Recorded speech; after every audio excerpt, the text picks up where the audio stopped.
Hello, this is, sorry, excuse me. This is Mikey, and for the next hour, I'll be reading from today's February 17th issue of the New York Times and the Niagara Frontier Radio Reading Service. And we're starting with the front page.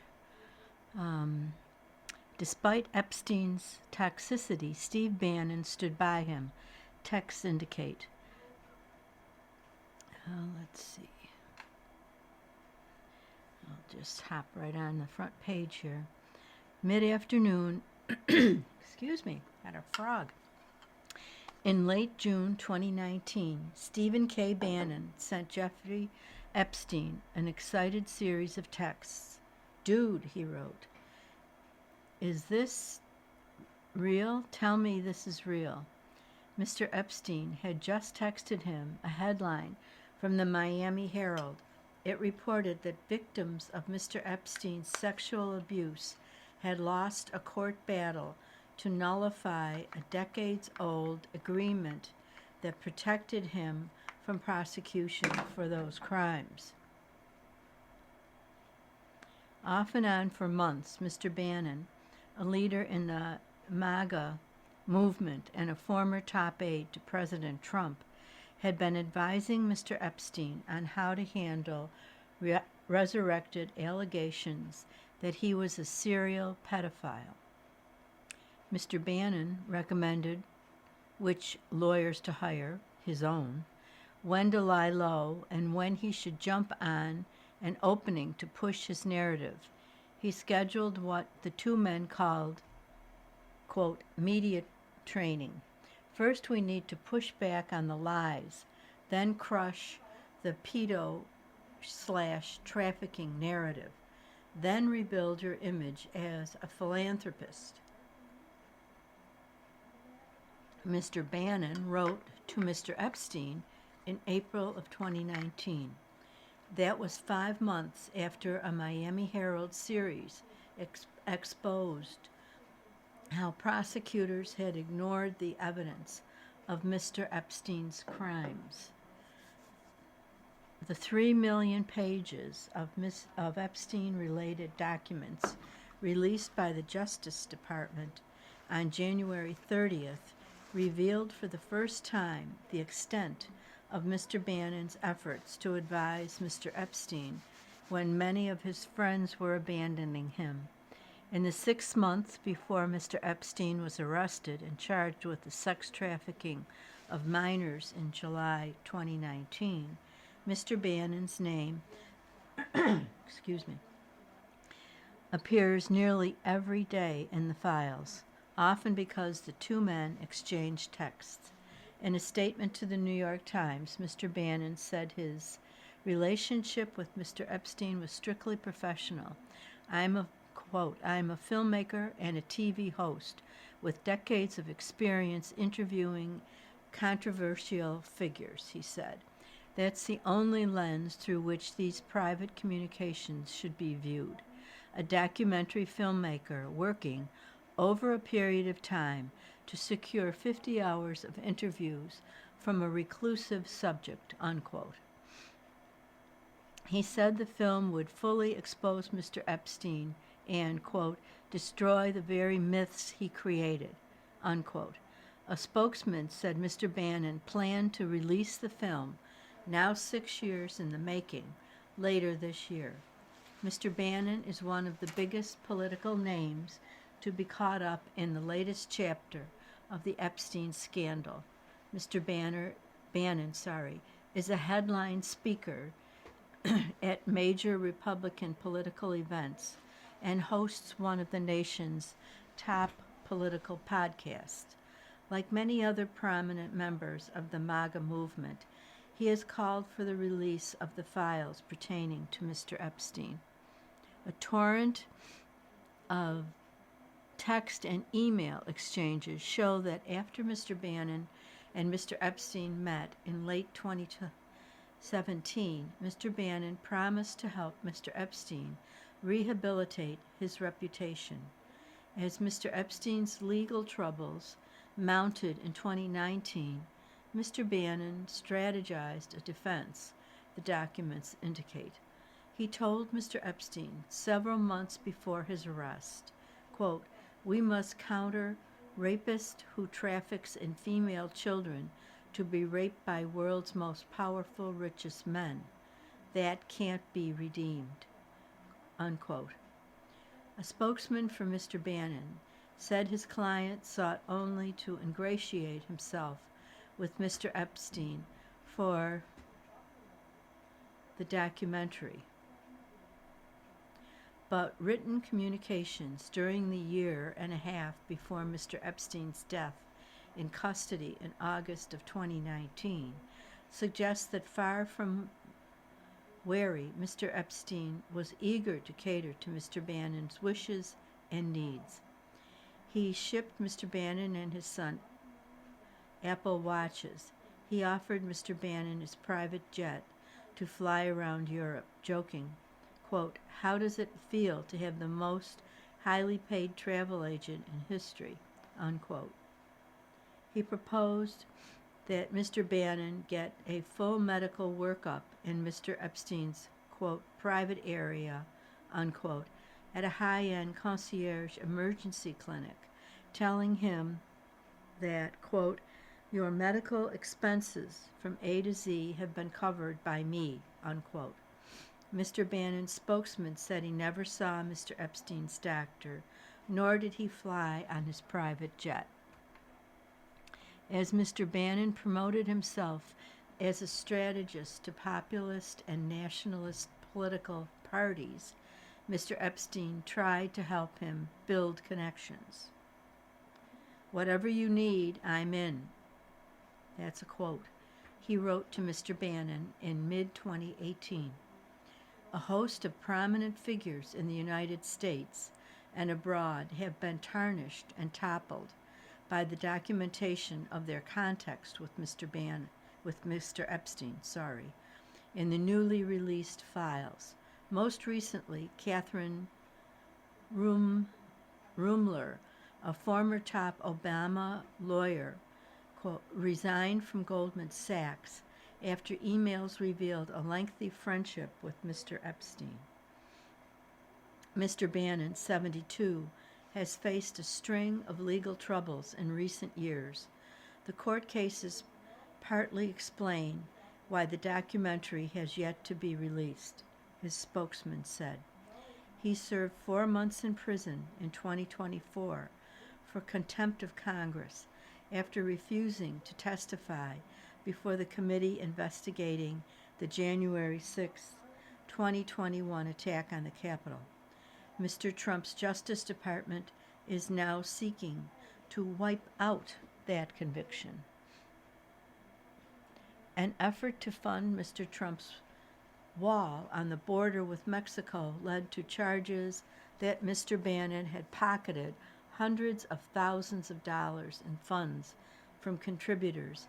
A state court sentenced him to 3 years probation on a fraud charge in February 25, but Mr. Bannon escaped a trial on related charges when Mr. Trump pardoned him just before leaving office in January 2021. Federal agents had arrested Mr. Bannon the previous year while he was on a yacht owned by the Chinese billionaire Go Wengu, who was later convicted in a separate $1 billion fraud scheme. Mr. Bannon was named as co-conspirator in that case, but was not charged. Quote, "Someone has to find his nonsenses," unquote. Mr. Epstein emailed an associate who asked why Mr. Bannon had allied himself with Mr. Gu. That's spelled G-U-O. I hope I'm saying it correctly. Maybe it's Go. Mr. Bannon has continued to be featured speaker at the influential Conservative Political Action Conference and at Turning Point USA, the conservative organization founded by Charlie Kirk. At a Turning Point event last July, he shouted to a crowd, quote, "It's deeper than Epstein." Mr. Epstein first tried to meet with Mr. Bannon in November 2016, after Mr. Trump won the presidency, the documents suggest. But Mr. Bannon, a top campaign strategist for Mr. Trump, and later a senior White House official, agreed only after the president had fired him in August 2017. The two men quickly seemed to bond over finance, science, politics, and the ongoing drama in the Trump White House. Quote, "We have become friends," unquote, Mr. Epstein wrote to an associate about Mr. Bannon in February 2018. By then, Mr. Bannon was seeking to advise right-wing foreign politicians, mostly in Europe. Mr. Epstein introduced him to political figures that he knew. The pair do not appear to have discussed the irony of a famous billionaire who kept a black book of his connections with the global elite, helping Mr. Bannon whip up anti-elitist political sentiment. Mr. Bannon met Ehud Barak, the former Israeli prime minister, through Mr. Epstein. When Mr. Barak formed a new political party in Israel in June 2019, Mr. Bannon wrote to Mr. Epstein, quote, "Can we announce I'm his strategic advertiser?" Oh, sorry. It's an interesting Freudian slip. "Can we announce I'm his strategic advisor?" Unquote. A spokesman for Mr. Barak said that he had never hired Mr. Bannon. On Saturday, Mr. Barak apologized for his friendship with Mr. Epstein. Mr. Epstein's itineraries show more than a dozen breakfasts, lunches, and dinners with Mr. Bannon at Mr. Epstein's 7-story Manhattan townhouse. The texts reveal a level of seeming chumminess, with the two men exchanging political gossip and jokes about each other. Mr. Epstein repeatedly urged Mr. Bannon to care for himself, texting, quote, "Lucifer with a stroke. Bent horns and all doesn't look so good," unquote. Mr. Bannon's spokesman said that in addition to not taking up Mr. Epstein's offers to hitch a ride on his plane, he never stayed overnight at any of Mr. Epstein's residences. Yet some documents suggest that Mr. Bannon was willing to entertain such perks. At the end of March 2019, Mr. Epstein was staying at his luxurious apartment near the Arc de Triomphe in Paris.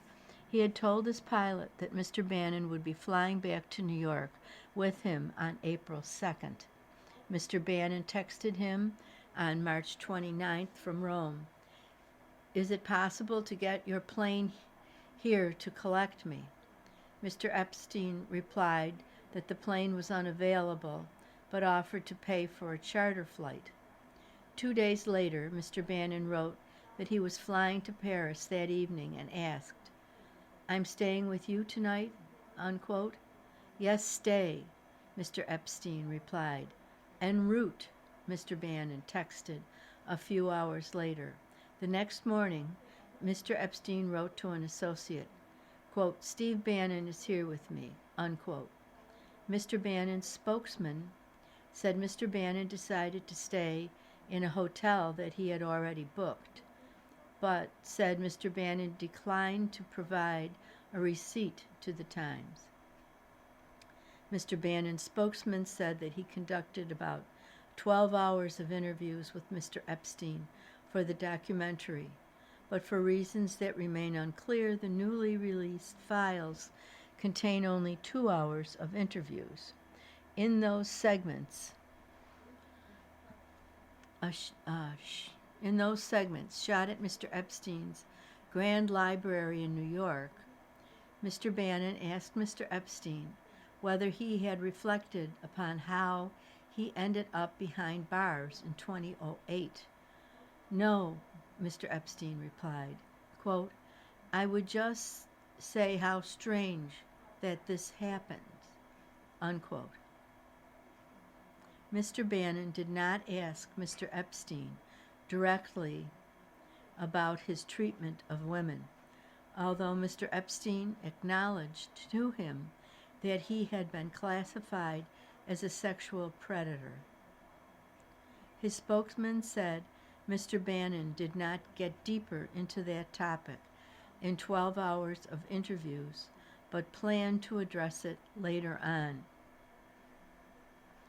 To Mr. Epstein, Mr. Bannon said that while others called him irredeemable, quote, you are a lot of things which we will show, but you are not that, unquote. Mr. Epstein was worried that he came across as too glib in the footage, like, quote, Prince of Darkness meets the Joker, unquote, he wrote in one message. But Mr. Bannon reassured him, saying his film crew had been mesmerized because they had been expecting a, quote, monster, unquote. After news broke in early February 2019 that federal prosecutors were reviewing the handling of Mr. Epstein's 2008 criminal case, the messages between the two men took on a new urgency. And let me just quickly remind you, you're listening to a reading of articles and features from the New York Times on the Niagara Frontier Radio Reading Service at 16 minutes after the hour. Mr. Epstein asked whether he should respond to the reports. Quote, have you lost your mind? Unquote, Mr. Bannon texted, using an expletive. The moment you say anything, this is a global story. And then there's a ... for the expletive, unquote. In the following weeks, Mr. Epstein peppered Mr. Bannon with questions. Should his lawyers grant the press an anonymous interview? Should he invite a reporter for the New Yorker to his house? At one point, Mr. Epstein forwarded a transcript with an unnamed victim, Jane Doe 1, suggesting it supported his defense. Mr. Bannon offered his own suggestions. Quote, did you hire the crisis comms guy so we can drive the narrative off that great Times piece? Unquote. He asked in March 2019. That was an apparent reference to a letter from Mr. Epstein's lawyers published in the Times the previous day that contended that allegations against Mr. Epstein were greatly exaggerated. He recommended that Mr. Epstein hire William A. Burke and Alex Spiro, who had represented Mr. Bannon during the special counsel investigation into Russian interference in the 2016 election. He referred to them as, quote, my boys, unquote. Mr. Bannon notified Mr. Epstein of a meeting with Mr. Spiro in April 2019, but at the last minute, Mr. Bannon texted, quote, Spiro out, firm, killed it just now, unquote. In a statement, Mr. Spiro said, quote, several people asked me to represent or at least speak with Mr. Epstein. I categorically refuse to do either, unquote. Mr. Burke said he had no contact with Mr. Epstein. That same week, Mr. Bannon texted Mr. Epstein, quote, Friday afternoon media training at your place. 2-camera shoot. My crew is so totally confident, unquote. Mr. Epstein replied that the 3-hour session would be, quote, trial by fire, unquote. Mr. Bannon's spokesman said it was solely for the documentary. Later, Mr. Epstein wanted a legal document known as a Kovel, Kovel, apparently designed to extend attorney-client privilege to his communications with Mr. Bannon, who is not a lawyer. Mr. Bannon wrote back, quote, "We need a deal for the entire, quote, training," unquote. Mr. Bannon's spokesman said Mr. Bannon never signed the agreement and voluntarily shared his footage with federal prosecutors after Mr. Epstein's death in a jail cell, ruled to be a suicide. Mr. Bannon wrote in their correspondence that he believed that Mr. Epstein was under constant surveillance, and both men tried to ensure that Mr. Bannon would not be left lingering on the doorstep when he visited Mr. Epstein in Manhattan. Mr. Bannon alerted Mr. Epstein when a servant should be ready to open the door for him. At one point, Mr. Epstein wrote that he would understand if Mr. Bannon declined a dinner invitation. Quote, "I fully understand my toxicity for the moment," unquote. But the two men continued to schedule meetings up until Mr. Epstein's arrest. They had planned to meet on the first weekend of July 2019, after Mr. Epstein flew home from Paris. But he was apprehended that Saturday when his plane landed at a New Jersey airport. Quote, "All canceled," unquote, he texted. It was his last message to Mr. Bannon. Okay, now let's go back again. Let's see. Eesh.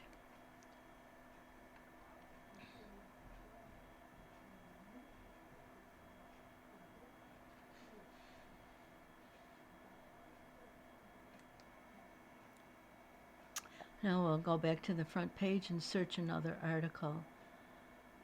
Let's see what they mean by 3 American speeches at Munich and plenty of confusion. As the U.S. message veered from shared heritage and values to shared interest and back again, Europeans wondered what kind of alliance they were left with. This is written by Stephen Erlanger and David Sanger. In the space of just a year, European leaders have heard 3 descriptions of how the Trump administration is reimagining the American relationship with its allies. Each strikes a bit of a different tone, but all are intended to push them into a new era in which Washington's commitment to defend them faces new limits. One was delivered by Vice President J.D. Vance last year, quote, underlined a blistering condemnation of European-style democracy, arguing that waves of immigrants and Europe's restrictions on its own far-right parties pose a greater threat to the continent than Russia's aggression. The second was a far easier to swallow version of a similar message from Secretary of State Marco Rubio on Saturday. He described, and this is underlined again, a hazy and sometimes idealized cultural history, stop underline, shared by Europe and the United States, and argued that each faced, quote, civilization erasure, unquote, unless it figured out a way to control its borders. Then, at the same conference, the most senior defense official to attend, Elbridge Colby, the Undersecretary of Defense for Policy, offered a classic American national security message about shared interest, not values, recommending that both sides focus on, quote, nuts and bolts kind of stuff, unquote. If the Europeans emerged a bit confused, it's understandable. Mr. Vance and Mr. Rubio could well end up as rivals for the presidential nomination in 2028, or as running mates. So, how they described America's role and purpose with its allies was intended as much for audiences at home. They know each phrase will be weighed by MAGA supporters who are suspicious of the degree to which the Trump administration has intervened around the world, whether in Venezuela or Iran, Syria or Greenland. But their immediate audiences were NATO allies. While the Europeans have committed to spending far more on their defenses between now and 2035, they also know that should the breach with the United States widen, they would need to replicate America's vast powers and reach, a project that would cost them far more and would take 10 to 20 years. Mr. Vance's speech last year was met by a stunned silence, even gasps. Mr. Rubio's softer version on Saturday morning drew a standing applause by those in the hall of the Bayerischer Hof Hotel, a stately remnant of the old Europe that Mr. Rubio seemed to be idolizing. His words were deemed reassuring by the President of the European Commission, Ursula von der Leyen. The chairman of the Security Conference, Wolfgang Ischinger, noted that while Mr. Vance talked about NATO as, quote, them, unquote, Mr. Rubio referred to the alliance as, quote, we. Still, he said that Mr. Rubio's speech was, quote, starkly American view of the world. For many European officials and analysts, the reaction quickly turned cautious. Mr. Rubio's case for the alliance barely touched on the threats from Russia and other adversaries, and was far more of a defense of the white Christian heritage that he says connects Europe and the United States. While Mr. Rubio did not mention the far-right parties that Mr. Vance praised, he seemed to give voice to the argument that the purpose of national security was to protect, quote, one civilization, Western civilization, unquote. We are bound to one another by the deepest bonds that nations could share, he said, forged by centuries of shared history, Christian faith, culture, heritage, language, ancestry, and the sacrifices of our forefathers, made together for the common civilization to which we have fallen heir, unquote. He argued that the Trump administration has, quote, no interest in being polite and orderly caretakers of the West's managed decline, unquote, adding, quote, we do not seek to separate, but to revitalize an old friendship and renew the greatest civilization in human history. Just another quick reminder, you're listening to a reading of articles and features from the New York Times on the Niagara Frontier Radio Reading Service. And it was noted by everyone that Mr. Rubio chose to travel from Munich to Slovakia and Hungary, countries run by populist far-right parties that are skeptical of the European Union and that have moved closer to Russia, especially on the war in Ukraine. Luc van Middelaar, a Dutch historian and former EU official, called the Rubio speech, quote, well-crafted and therefore all the more dangerous for Europeans, offering a new pact on the basis of a shared civilization, but omitting the Vance part of a year ago, which comes with U.S. alignment with MAGA allies in Europe, unquote. So in a sense, he argued, quote, the Europeans are walking into a trap, unquote. Mr. Rubio, quote, tried to embrace us in a shared story of history and peoples, kin and religion, while leaving out an awful lot of non-white Europeans, and Americans too, unquote. A senior European official described Mr. Rubio's argument as a poison pill. His case for defending, quote, Western civilization, he said, was offered as a bargain for America's defensive umbrella, with its implicit suggestion that the United States and its allies were fighting to preserve a whiter, more Christian Europe. It would make it far harder, he argued, for European leaders to interact with the rest of the world, let alone with their own non-Christian citizens. While some Europeans understand that Mr. Vance and Mr. Rubio are speaking to two audiences, one in Europe and one in the United States, Mr. Colby is not a politician.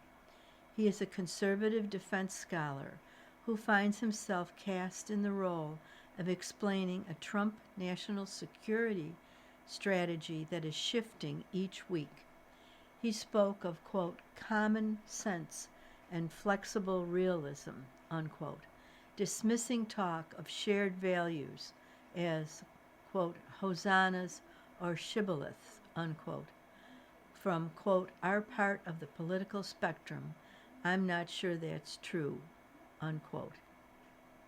Instead, let's ground our partnership on something more enduring and durable and kind of real, like shared interests, Mr. Colby said. The values are obviously there, and the history is there, he said, but you can't base an alliance on sentiment alone, and maybe there are differences of values, unquote. That message went over far better with Europeans, like Chancellor Friedrich Merz of Germany, who in his opening remarks to the conference said pointedly, quote, the culture wars of the MAGA movement are not ours, unquote. Mr. Colby's view of a relationship of shared interests is far closer to where the Europeans want to be, with his open commitment to collective defense and the American nuclear guarantee.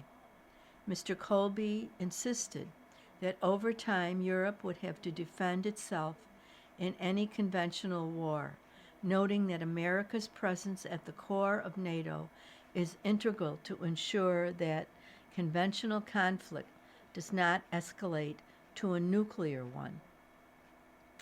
After all was said, Europe was left wondering which America it is allying with, said Ivan Krastev, a Bulgarian political scientist who is a fellow at the Institute for Human Sciences, a research institute in Vienna. Quote, sometimes we say we can do without the Americans, and then sometimes we're relieved that America seems to be back, unquote. Europeans who see in Mr. Rubio a return to the kind of American ally they have known since the end of World War II are, quote, fooling themselves, he said. And you could say Europeans want to be fooled, since they are dependent on the U.S. even more today than in 1989, the year that the Berlin Wall was breached, given Russia's 4-year war in Ukraine, which directly challenges European security. Europeans are less worried about the pressure to spend more on the military as the United States turns to China, Mr. Khrushchev said.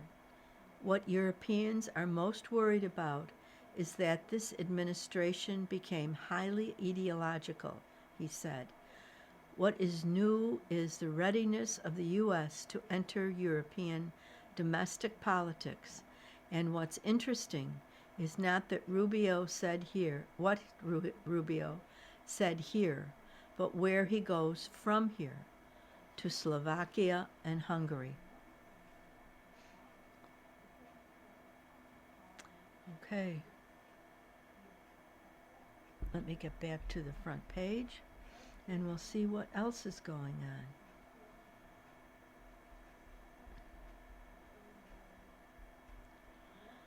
Oh my, it's kind of small print.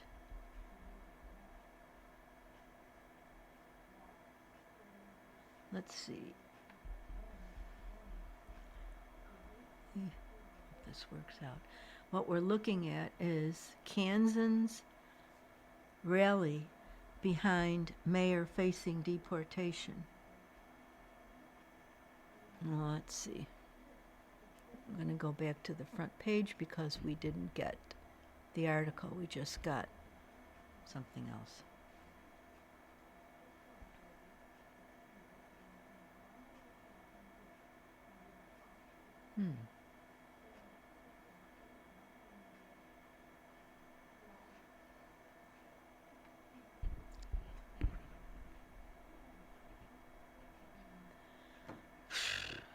Sorry.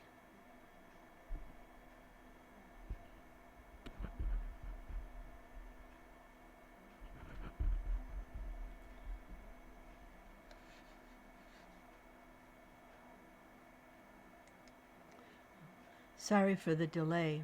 I ended up on a different page. It's sometimes a challenge to work with the computer. And let's find this article.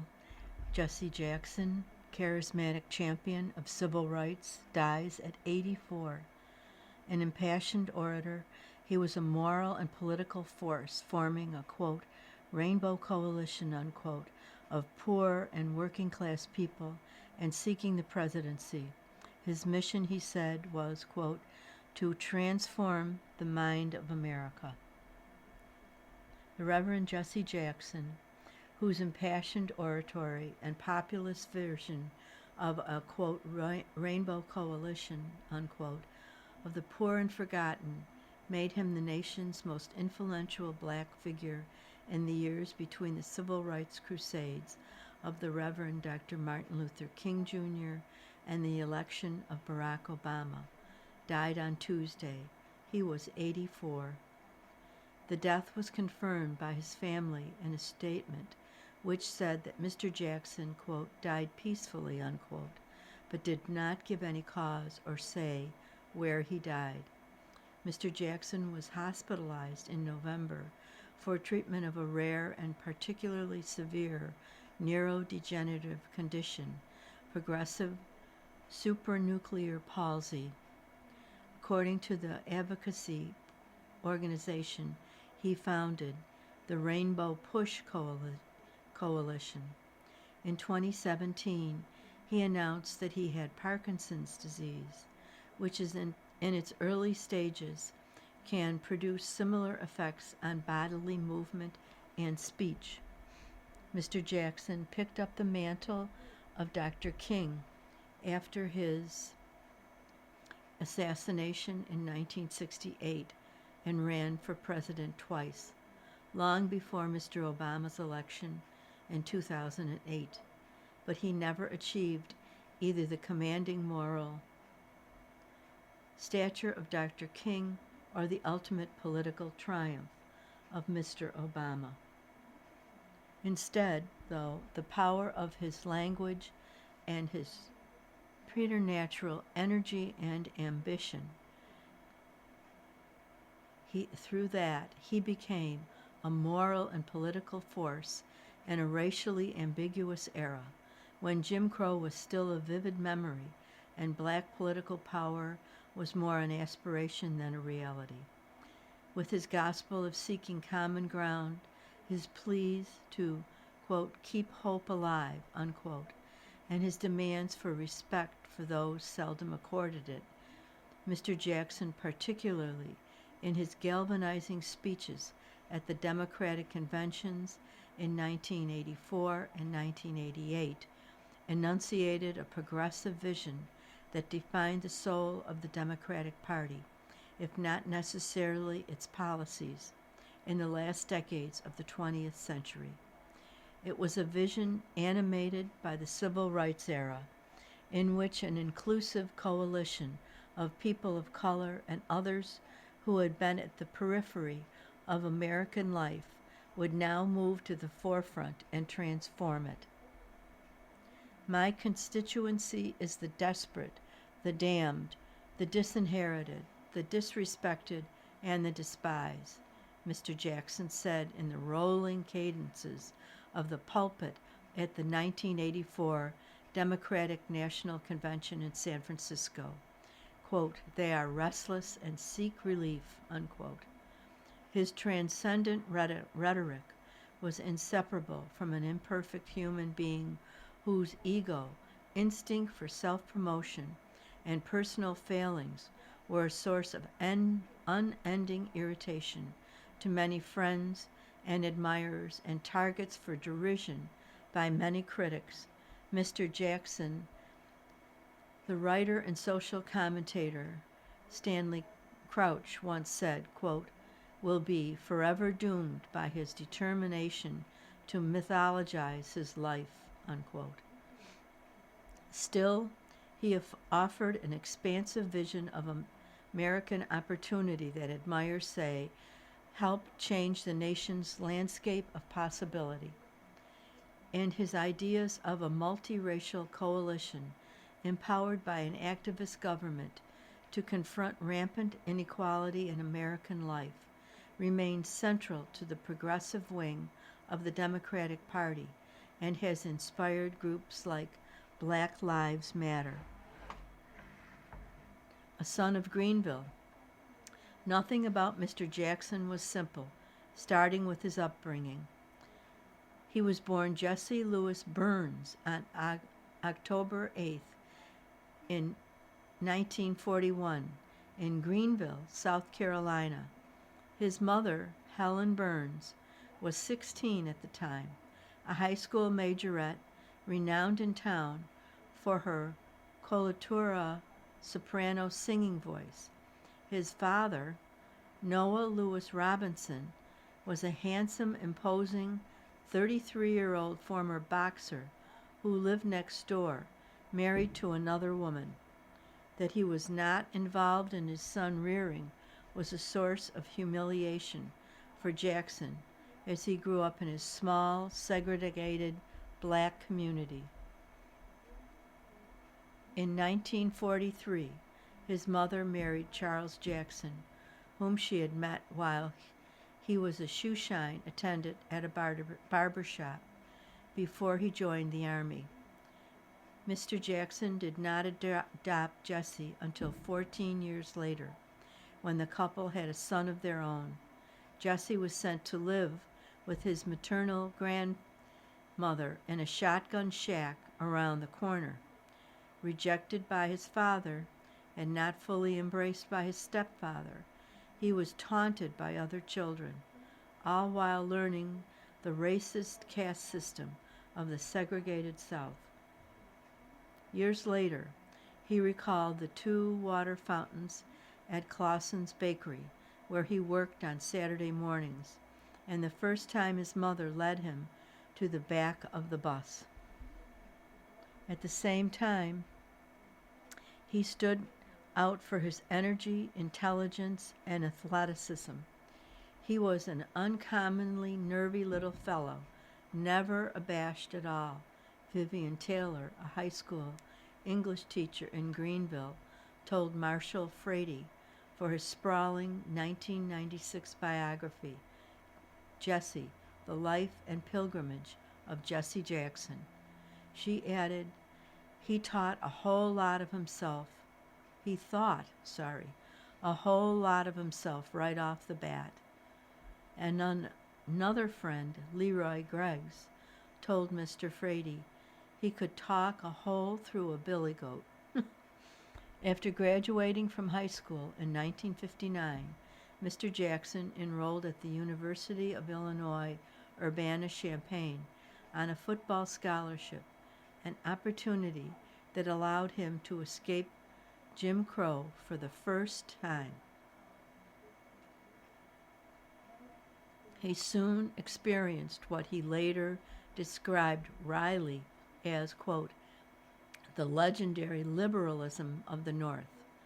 He had never been called the most hurtful racial slur in the South, he said, but he was taunted by it with college students in the North. Quote, it was the same thing as South Carolina, he said, just way off somewhere else. His bravado shaken, he transferred after his freshman year to what is now North Carolina Agricultural and Technical State University, a historically black institution in Greensboro. You're listening to a reading of articles and features from the New York Times on the Niagara Frontier Radio Reading Service. There he found the familiar cadences of the Southern life. Friends recall, the gospel music of Mahalia Jackson pouring from his room. He became a leader in his fraternity and eventually president of the student body. And he fell in love with a vibrant, high-energy student named Jacqueline Lavinia Brown, known as Jackie. They married on New Year's Eve in 1962. Soon their first child was born, a daughter they named Santita. 4 more children followed over the next 12 years. Mr. Jackson went home to something else as well, the early stirrings of the civil rights movement. The winter before he arrived, in February 1960, 4 students from the Agricultural College had sat down at the segregated lunch counter of the Woolworth store in downtown Greensboro. For a time, Mr. Jackson resisted being drawn into the protests. When he did join, he became a leader. In June of 1963, he led a march that drew hundreds of students downtown and was arrested the next day, turning the occasion into something of a political coming-out party. In what seems, in retrospect, both a homage to Dr. King and a gesture of either charismatic ambition or charismatic egotism. While in jail for a day, Mr. Jackson sketched out a 1-page, quote, letter from a Greensboro jail, quote, modeled after Dr. King's famous letter from Birmingham jail, which had been published a month earlier. It's not clear if Mr. Jackson ever finished the letter, and it does not appear that it was ever published. As an undergraduate, Mr. Jackson considered becoming a lawyer, but decided to enter the ministry instead. After graduating from college in 1964, he enrolled at the Chicago Theological Seminary. It was an impossible time for someone with Mr. Jackson's passions to be lost in scholarly contemplation. Stunned by the beatings of black demonstrators in Selma, Alabama, in March of '65, he climbed atop a table in the seminary's cafeteria and challenged other students to join him on a trip there. About 20 students and a third of the faculty took him up on the call, and they all headed south. There, Mr. Jackson offered his services to members of Dr. King's Inner Circle and the Southern Christian Leadership Conference, irked a few of them by acting as if he were in a position of authority. He met Dr. King and went home transformed. On to Chicago. 6 months after Selma, while still pursuing his studies, Mr. Jackson became, at 24, the youngest SCLC staff member. He was chosen to head the Chicago chapter of the SCLC's Operation Breadbasket, a national economic development campaign whose goal was to use boycotts as a way to pressure white businesses to hire black workers and to purchase goods and services from black contractors. By 1967, He was gaining a national reputation as he promoted the program. 6 months before graduating, he quit his seminary studies to plunge into the civil rights movement full time. He was later ordained by the minister of a Chicago church after he went to work for Dr. King. Dr. King became an intellectual and spiritual model for Mr. Jackson, as well as a father figure. Quote, "Jesse," said the Reverend Ralph David Abernathy, perhaps Dr. King's closest associate, quote, "wanted to be Martin," unquote. For all his zeal, Mr. Jackson became the most controversial member of Dr. King's inner circle. Though he was part of the leadership, he was also, with his base in Chicago, almost an independent actor. His ego, charisma, and ability to generate press for himself left others in the SCLC suspicious of his ambitions, and led to clashes, even with Dr. King. It all came to a climax in April 1968, when Dr. King went to Memphis to show support for striking garbage workers. Dr. King was outside on his second floor room at the Lorraine Motel, bantering with SCLC colleagues in the parking lot below, before going out to dinner, when a single shot shattered the moment. What happened next showed the way Mr. Jackson was viewed for decades. He was one of several aides who rushed toward Dr. King after he was shot. Later that night, Mr. Jackson hurried back to Chicago, parts of which were in flames in the unrest that followed the assassination. The next morning, he appeared on the Today Show, wearing the olive turtleneck sweater blotted with blood that he had worn the day before in Memphis.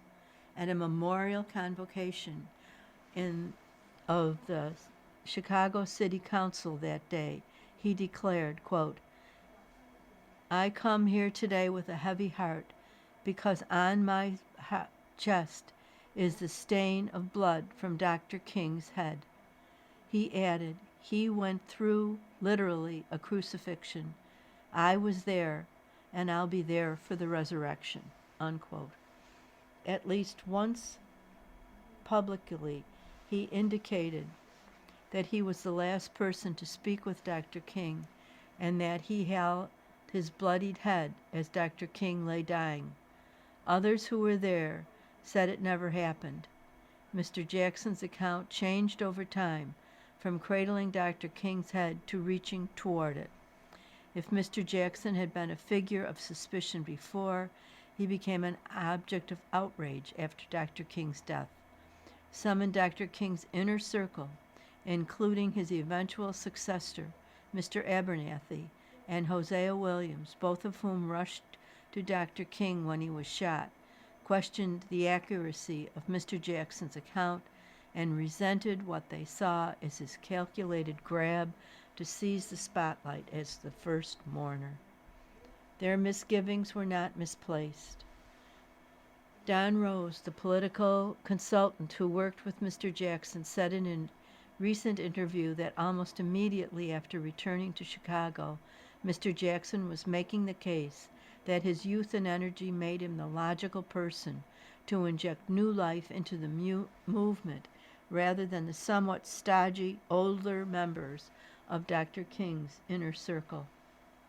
Other observers said that some of those who were most critical of Mr. Jackson had made their own plays for attention, and that so many conflicting accounts emerged from the chaos following the shooting that it was hard to be certain precisely what role anyone had played. Even some of those incensed at the time tried to make their peace with it. Quote, "I hope God has forgiven him," unquote, Mr. Abernathy told the New York Times in 1987 as Mr. Jackson was preparing for a second presidential run. Quote, "He has had time to pray. He is a different man now," unquote. Mr. Jackson largely avoided discussing what he called the slanders directed at him, but he indicated that they reflected a misunderstanding of his action and words, as well as the rifts and the SCLC that preceded Memphis. Still, if Mr. Jackson's perceived attempts to seize Dr. King's mantle struck some as unseemly, it presaged a large part what was to come. If no one could replace Dr. King, Mr. Jackson was the one who spent most of his life trying. After Dr. King's death, Mr. Jackson repeatedly clashed with Mr. Abernathy, the new head of the SCLC. In late 1971, their relationship fell apart entirely after Mr. Abernathy suspended Mr. Jackson for 60 days for, quote, administrative improprieties and repeated acts of violation of organizational policy, unquote. Politics beckoned. Freed from the institutional hierarchy of the SCLC, Mr. Jackson became a ubiquitous presence in American life, promoting social justice causes almost nonstop across the United States and overseas in South Africa, Haiti, the Middle East, and elsewhere. Before long, his focus had shifted almost inevitably to a new area, politics. As early as 1971, he flirted with the idea of starting a new political party. In 1980, he became a tireless campaigner for President Jimmy Carter in his unsuccessful re-election bid. It set the stage for his becoming invaluable to the Democratic Party for his success in registering black voters. In 1984, Mr. Jackson decided it was time to campaign for himself.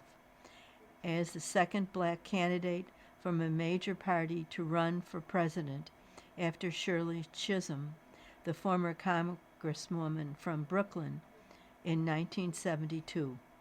He established the National Rainbow Coalition as a vehicle for a populist campaign.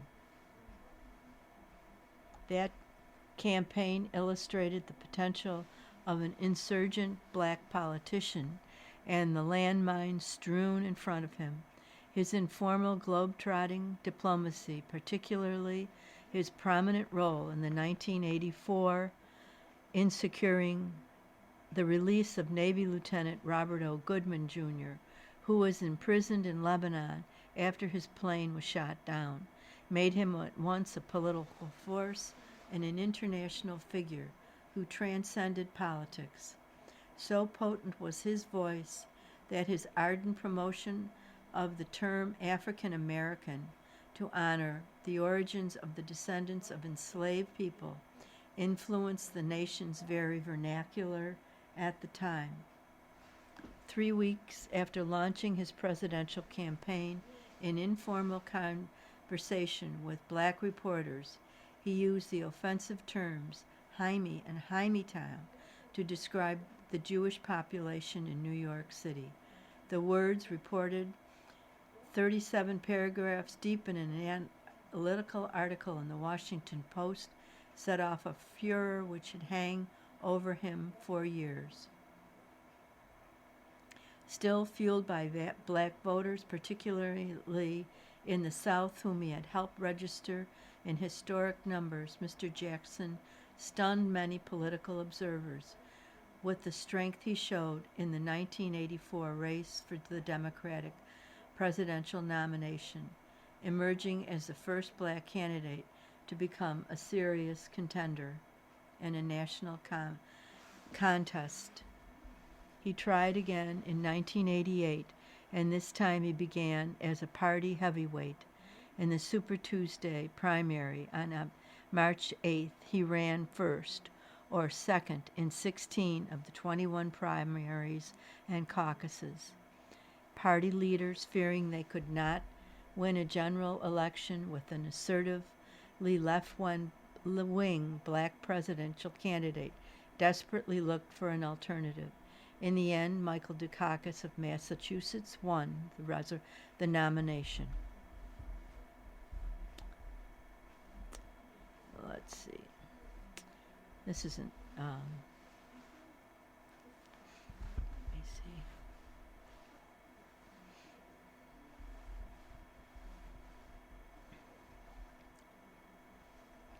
If Jesse Jackson Jr. had become part of his father's legacy, he was also a source of dismay when his son resigned from Congress in 2012 and was sentenced to 30 months in prison for spending money from his campaign funds. I'm just going to scoot to.